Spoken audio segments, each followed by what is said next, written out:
Your next witness, Mr. Lally? Yes, Your Honor. We'll call Mr. Jason Becker to the stand.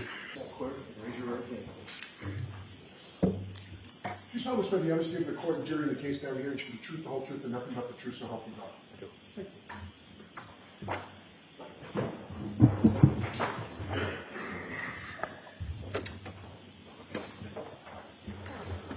Okay, whenever you're ready, Mr. Lally. Thank you. Good afternoon, sir. Good afternoon.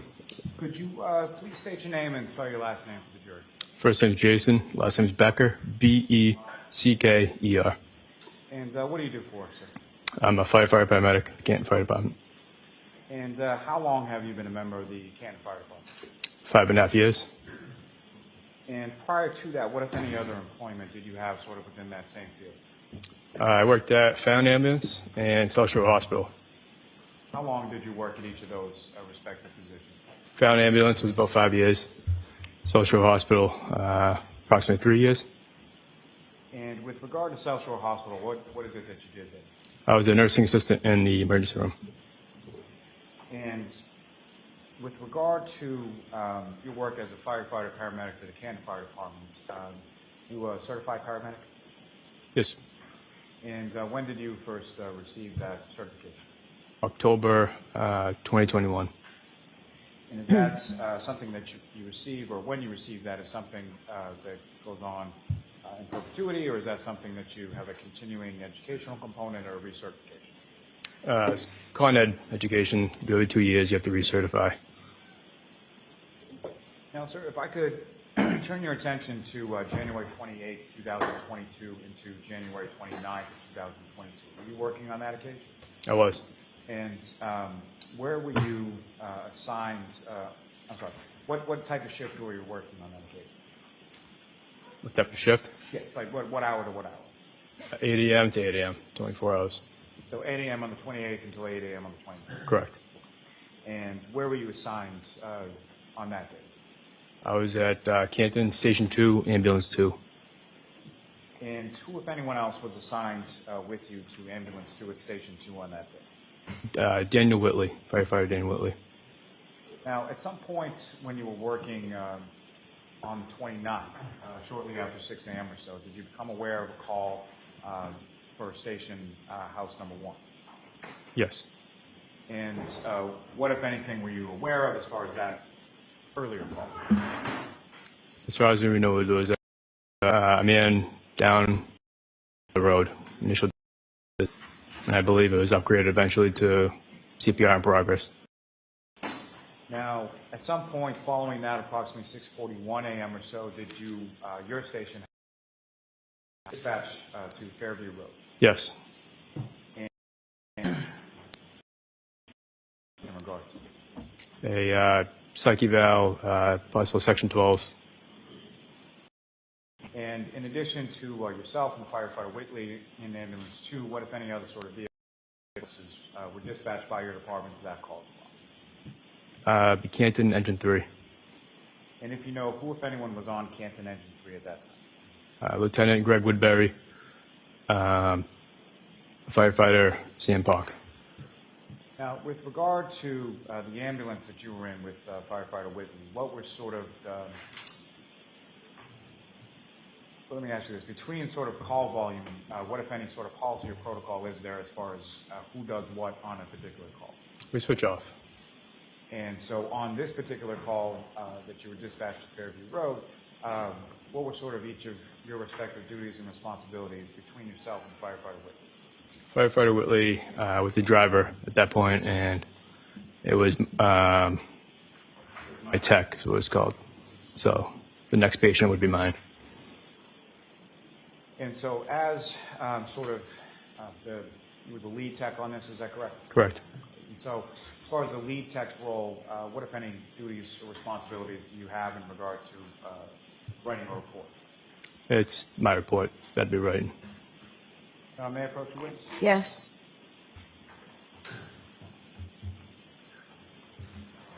The documents, just ask you to review that, look up for me.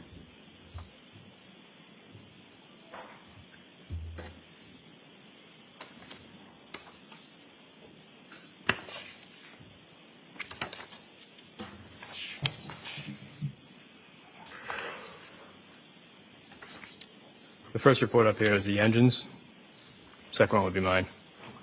Do you recognize the first few pages of that as the engines report, and the last few are yours, correct? Correct.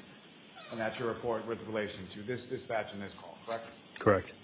Can I approach again, Your Honor? Yes. I want the seat to introduce in a minute, and So both reports through this witness? Is there any objection? Yeah, just take a look at the DA's copy.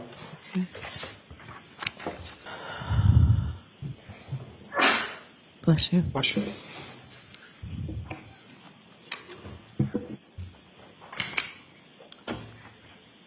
With that addendum, I would seek to introduce and admit that as the next exhibit. Okay.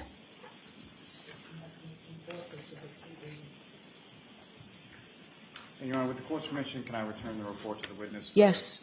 Testimony.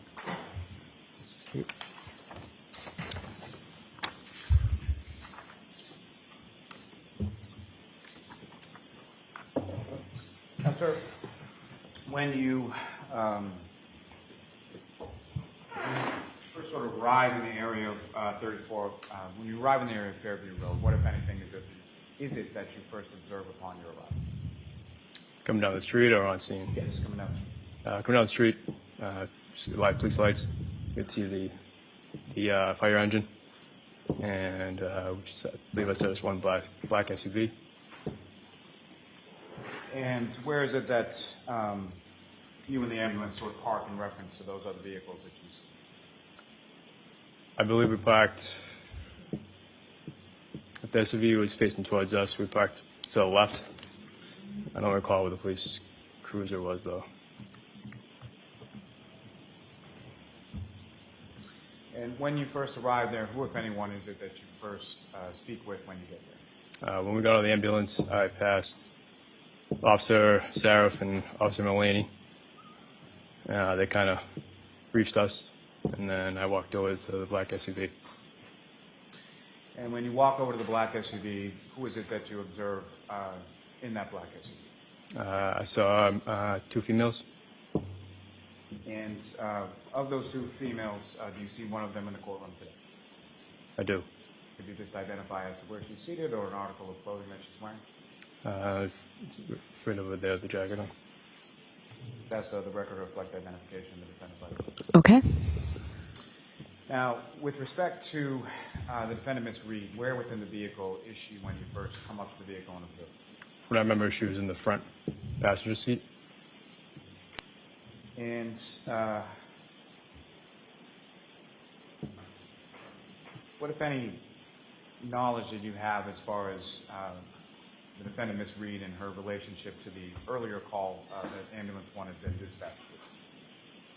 Very little. I think we had gotten briefed that she was the wife of the previous patient.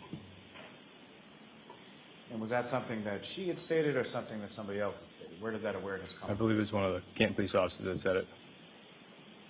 I'm sorry, what was that answer? It was one of the Canton police officers. Okay.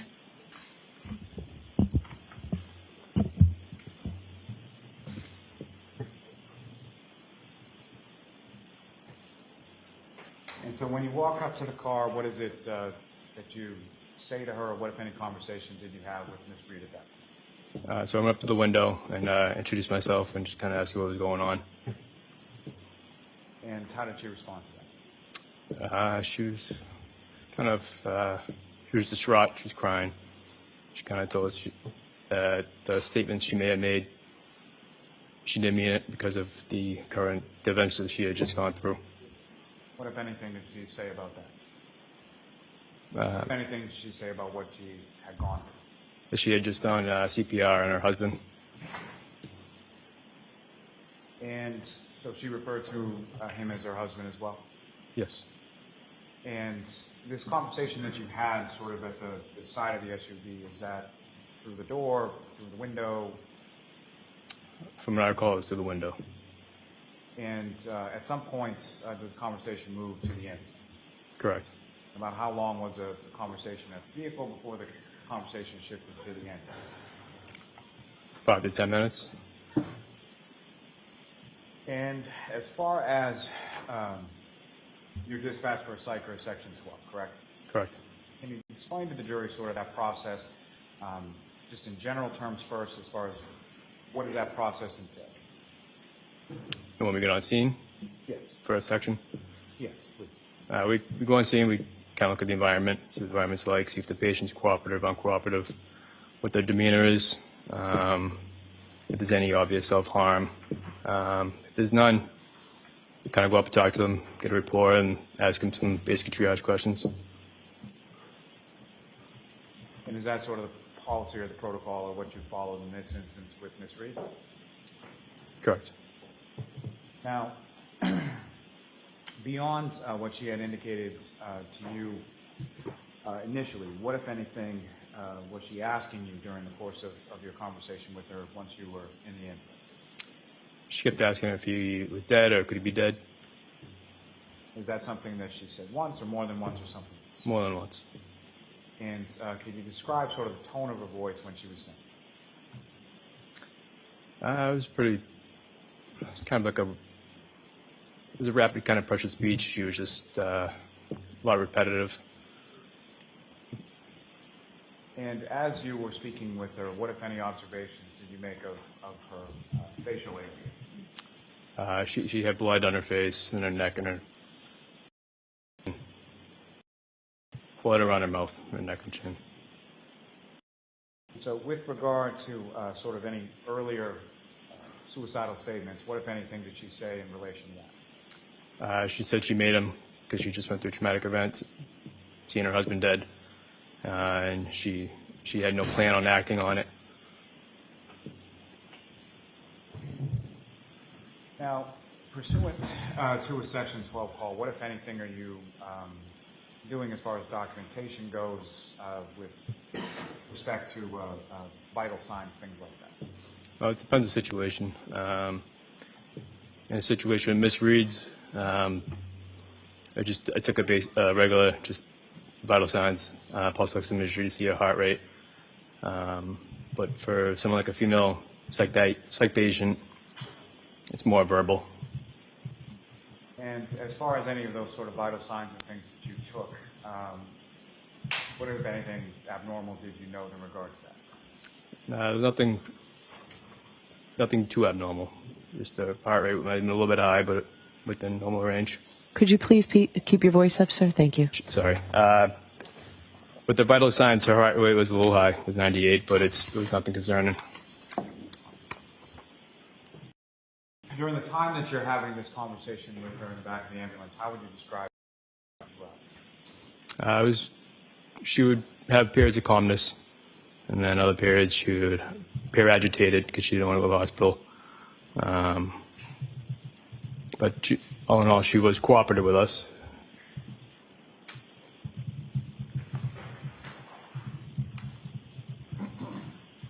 Now, at some point, she's cooperative, correct, and agrees to go? Eventually, yes. When you say eventually, was there some conversation related to that? We kind of mentioned to her basically what a Section 12 is. And unfortunately, she'd have to come with us voluntarily or involuntarily. So you're explaining the process to her, is that correct? Correct. Eventually, she agrees to go, correct? Correct. And as far as the transport goes, who, if anyone, is in the back of the ambulance with her during the transport period? Me and firefighter Whitley. And who, if anyone, was driving the ambulance to the hospital? Firefighter Park. And which hospital did you transport Ms. Reed to? We went to the Good Samaritan Hospital. Now, during the course of transfer to the hospital, what, if anything else, did Ms. Reed say with reference to children? She was talking about Keith's children, and she was unsure, and she didn't know if she'd be able to take care of them. She was worried about that. She was worried about that. Yeah, she's worried about who would take care of the children if he was pronounced dead. And what, if anything, did she say about herself in reference to the children? She didn't think that she could take care of them on her own. Now, as far as this other person or the patient from the earlier call, how did she to that person in relationship to yourself? She was calling him the husband.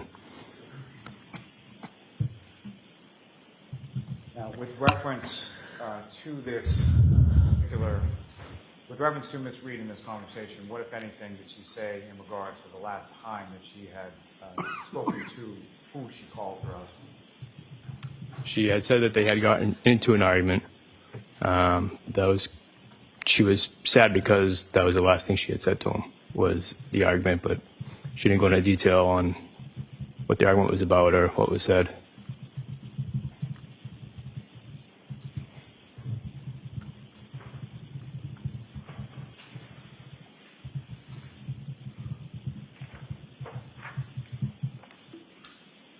Now, with regard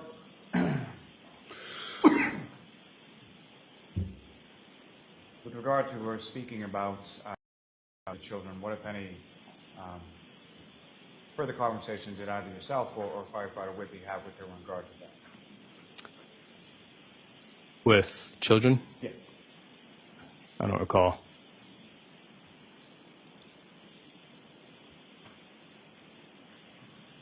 The other female party that Ms. Reed was initially with in the vehicle when you first arrived, did you know who that was? I don't know who she was. And at any point in time, subsequent to that, did you learn who she was? I did. And who did you learn her to be? She was Miss Carrie Roberts. And with relation to your conversation with Ms. Reed on that day of January 29th, what, if anything, did she say about Ms. Roberts? Objection. Sustained.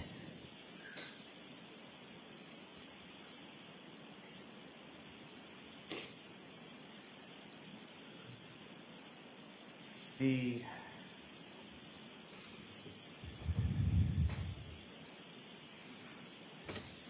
regard to the sort of medical questions that you were asked, from those medical questions, what, if any, questions would you typically ask someone with relation to consumption of alcohol or drugs?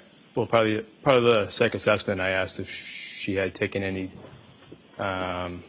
drugs or alcohol, and she had denied it at that point. She said that she had not, correct? Correct.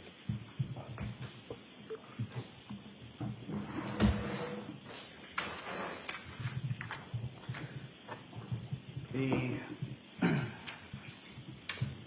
observations that you testified to earlier in regard to her, and by her I mean Ms. Reed's demeanor,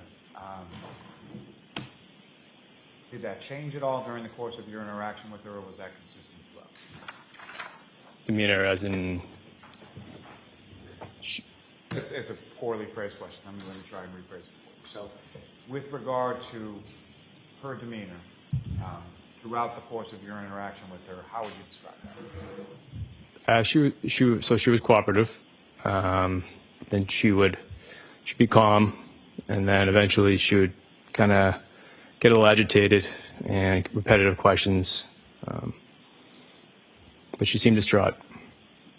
Now, with respect to the person she indicated was her husband, what, if any, questions did she ask either you or firefighter Whitley or both in relation to him? She was asking if he was dead, or could he be dead, could be dead, and she said, could I have hit him?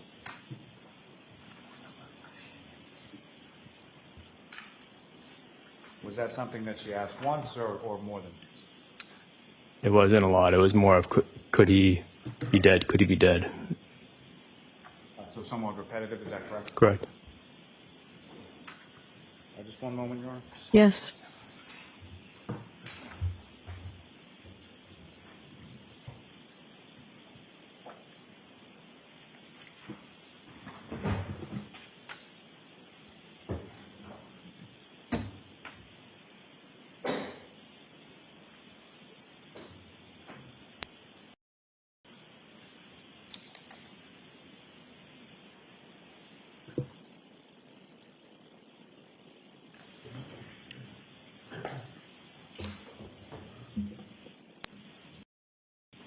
Firefighter Becker, just for my own clarification, you testified earlier that first arriving on scene and first spoke with Ms. Reed, she indicated that there were some statements that she said there were some statements that she did not mean, correct? Correct. Suicidal statements. And so, exactly. So my question is, that was in reference to the suicidal statements she had made prior to your arrival, correct? Correct. Not to any subsequent statements, correct? Correct. Nothing further. All right, cross-examination. Thank you, Rona. Good afternoon, sir. Good afternoon.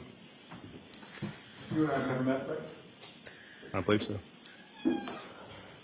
I wanted to go back to one piece of testimony that you offered on direct examination, if I may. Sure.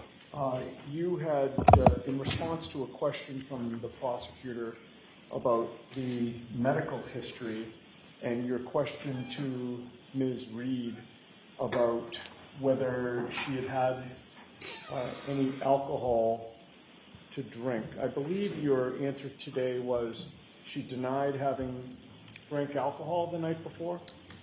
At the time that she was, she could have drank, I don't know if she drank alcohol the night before, but at that time I asked if she had any drugs or alcohol, and she said no. I'm sorry, if I just didn't hear Yeah, that. you need to keep your voice up, sir, or speak Okay. directly into Sorry. the microphone. So I asked her if she had any drugs or alcohol, and she said no.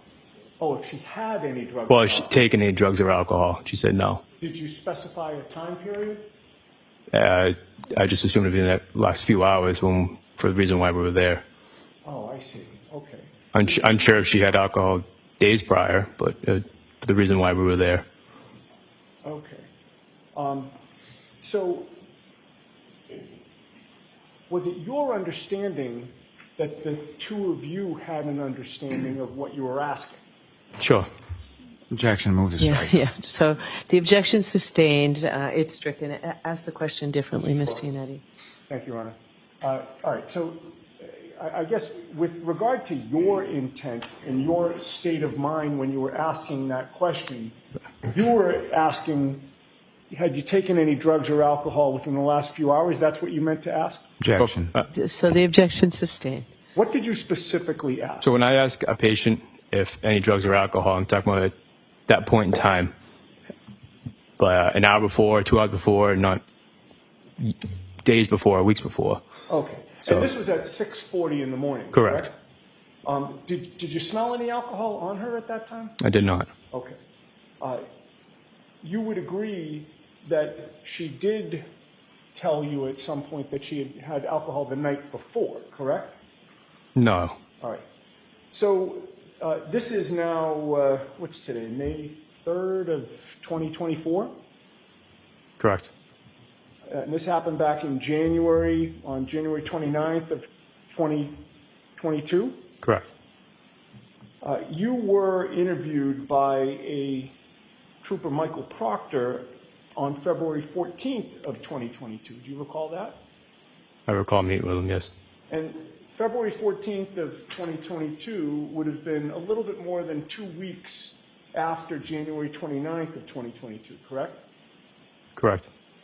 Your memory of what Karen Reed told you about whether she had anything to drink the night before would have been much better on February 14th of 2022 when you were talking to Trooper Michael Proctor than it would be today, correct? Correct. Because your memory doesn't get better over time, correct? Certain circumstances, sure. And with regard to whether Karen had indicated that she took any drugs, you told Trooper Proctor she said that she had not, correct? Correct.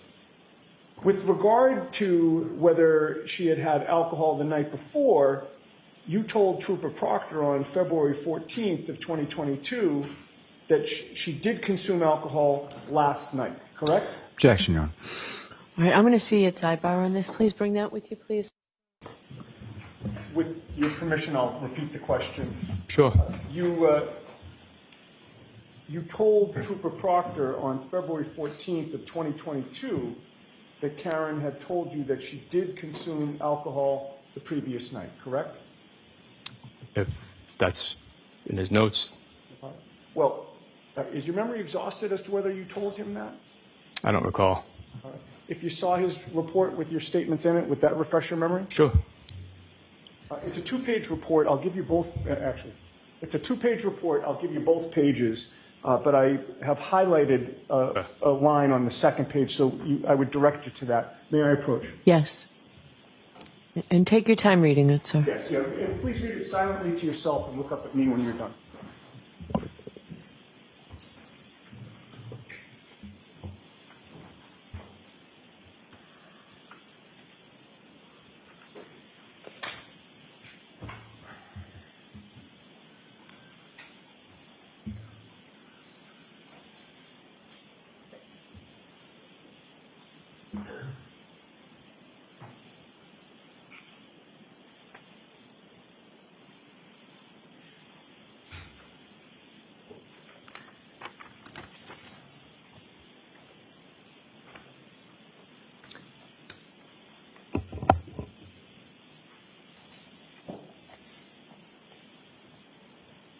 So I did say. So, Mr. Becker, a couple of things. Wait for a question. Oh, I'm sorry. But also, Sorry. you have to keep your voice up. Okay. I'm close to you, and I'm having trouble hearing you. Most Okay. of the jurors are further away. And the way this works is I have to collect that from you and then ask you a question, okay? So, If I may approach you on? Yes.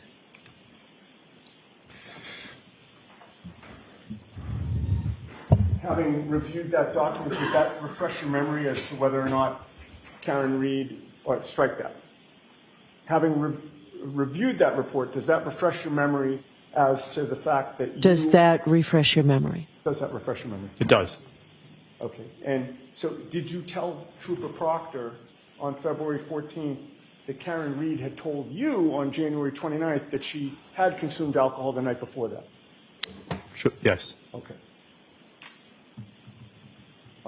Is it fair to say that when you were listening to her talk at times, that her speech was very rapid? Correct. And particularly when she had said the words, you know, is he dead, is he dead, she would repeat it repetitively, correct? Correct. And she was fixated on that, correct? Correct. And with regard to the last interaction that she spoke about with whom you thought she said her husband, she didn't give you any detail about that, correct? She did not. You don't know whether it was an in-person communication? That wasn't my position to ask more details about that. Oh, and I'm not criticizing you, sir. I'm just trying to get to what your knowledge was in terms of the Right. information you got from her. So she didn't specify that it was an in-person communication, correct? No, She didn't specify as to whether it was a phone conversation? she did not. She didn't specify whether it was a text message exchange back and forth? She did not. And she didn't specify whether it was an angry voicemail that she left, correct? She did not.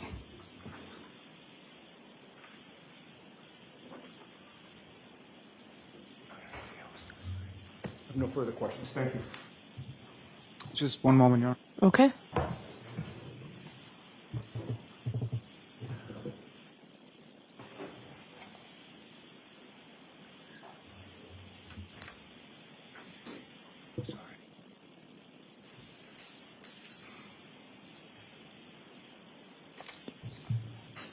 I have nothing further for this witness, Your Honor. All right. All right, Mr. Becker, or Firefighter Becker, you are all set, sir. Thank you very much. Sorry about that. That's okay. Thank you. Yes, you can leave that right where it is. Thank you, sir.